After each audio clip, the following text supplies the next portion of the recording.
President Trump stood before the world's leaders and sneered. It's the greatest con job ever perpetrated on the world, in my opinion. Best-selling hat. Trump was right about everything. And I don't say that in a braggadocious way, but it's true.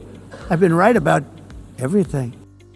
Donald Trump returned to the United Nations this September, but instead of a serious diplomatic moment, it became a spectacle.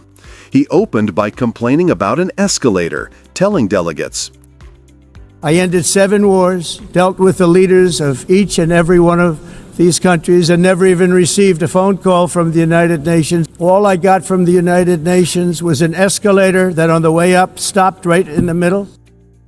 What followed was nearly an hour of bravado and insult. At one point, he declared, Countries are going to hell. The scene drew laughter and headlines, but for all the wrong reasons.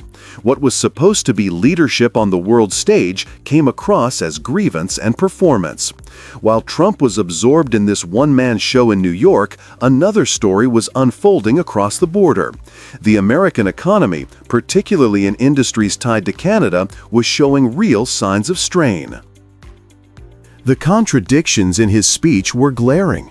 He called climate policy a sham, insisting, If you don't get away from this green scam, your country is going to fail. He mocked the UN as ineffective, saying, And now all they seem to do is write a really strongly worded letter and then never follow that letter up. Yet in a private meeting just afterward, he switched tone, telling the Secretary General, Our country is behind the United Nations 100%. I think the potential of the United Nations is incredible, really incredible. This disconnect is not just about words. It reflects a broader pattern. The reciprocal tariff regime rolled out earlier this year was supposed to restore fairness, but it has left scars with America's closest allies. Canada, facing duties on steel, aluminum, and autos, has not only resisted but also pulled back in ways that strike at everyday economic ties. Public opinion north of the border has soured, and that shift is now visible in the numbers. Canadians continue to shun the U.S. We've heard from U.S. travel operators, tour operators just across the border, upstate New York or those northern states, are feeling the impact of not having as many Canadians traveling south of the border, particularly during the busy and all-important summer travel months. Statistics Canada reported in July 2025 that Canadian return trips from the United States dropped more than 32% compared with July 2024. Car trips, usually day visits for shopping or gas, were down 35%. Air travel fell 16%. For the second consecutive month, more Americans traveled to Canada than Canadians to the U.S., reversing a long-standing trend. This matters because Canada has been the single largest source of foreign visitors to the U.S. According to the U.S. Travel Association, Canadians made about 20 million visits in 2024, generating around $20 billion in spending and supporting more than 140,000 American jobs.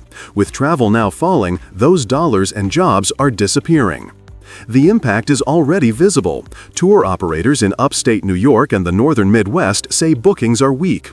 Air Canada reported that revenue on its U.S. routes fell by 11% in the second quarter of 2025. Local business owners in small towns along the border also report emptier parking lots, weaker restaurant traffic, and a sharp drop in retail sales compared with last summer. Each of these figures points to the same reality. Tariffs and tension have created a boycott effect that is costing Americans real income. Trump built his second term on promises of strength. At the UN, he declared, Trump was right about everything. Yet the evidence shows otherwise. Tariffs meant to pressure Canada are instead draining American communities.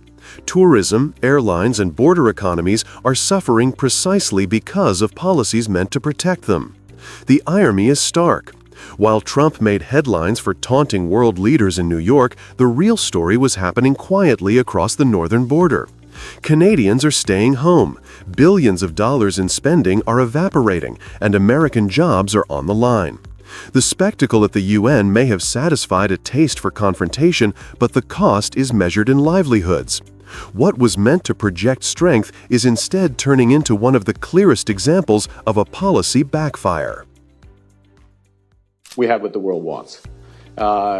Take on the energy side, we are an energy superpower. We are here to unlock an opportunity to export LNG to Europe.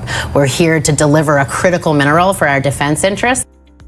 In New York, Prime Minister Mark Carney spoke about Canada's place in a world where the old order is crumbling. At the very same time, Premier Susan Holt of New Brunswick was making the case for her province's projects in Ottawa. 2 stages, 1 national story. Both leaders pointed to the same truth. Donald Trump's tariff policies, meant to corner Canada, are instead accelerating an energy and infrastructure push that could reshape the map. What was designed as pressure is turning into momentum. Canada is moving faster to link its resources to Europe, and in doing so, it is creating competition for the United States.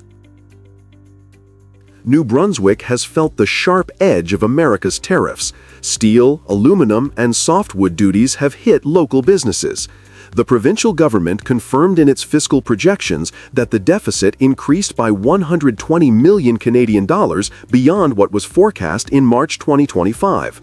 Ottawa has responded by building buffers and laying foundations. Carney has cut federal taxes on income and capital, removed barriers to trade between provinces, and passed a law to fast-track hundreds of billions of dollars in new projects across energy, artificial intelligence, minerals, and trade corridors. Holt is focused on one concrete project. The St. John LNG terminal already exists, with tanks and berths ready to load ships bound for Europe. What is missing is a stretch of about 600 kilometers of pipeline to connect it to Western Canadian gas supplies. She argues that this is not a distant dream. We don't have time to build a ton of new infrastructure. We have an existing LNG terminal in St. John that is ready to be used in the next few years. Unlike new mega projects that take decades, this is a short addition to existing infrastructure. The business case has changed.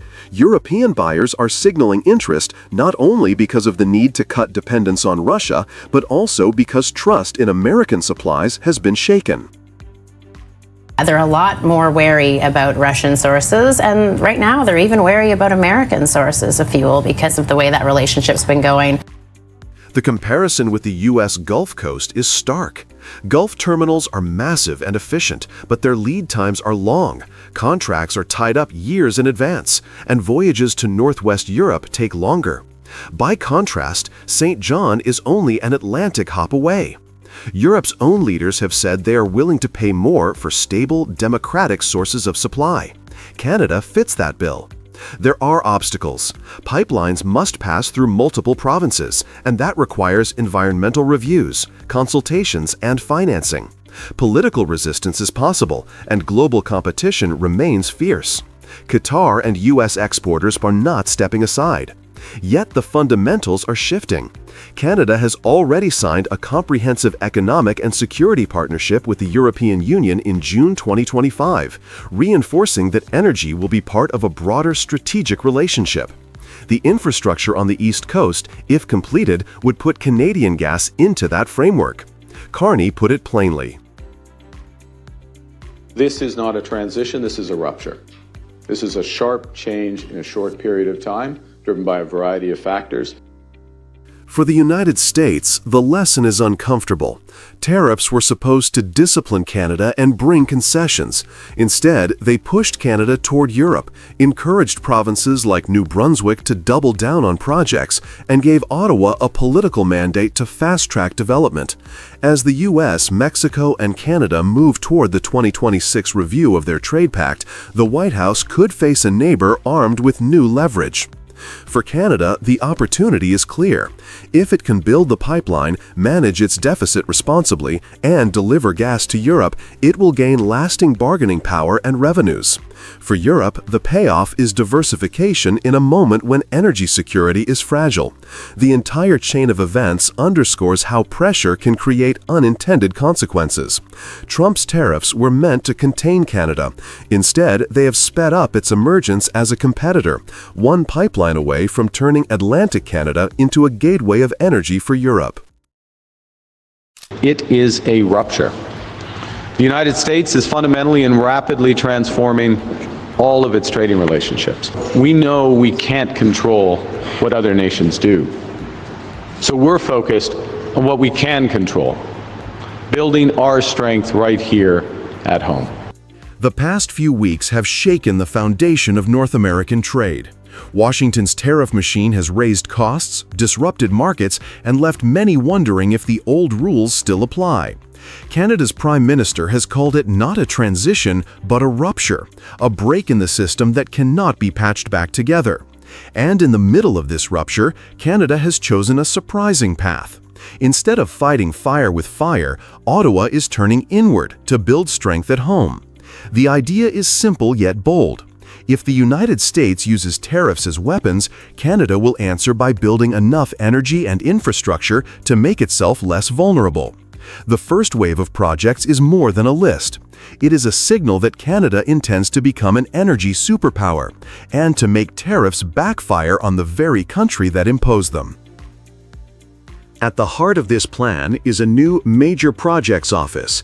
It is designed to cut red tape, reduce years of uncertainty, and deliver one project with one review and one decision in no more than 2 years.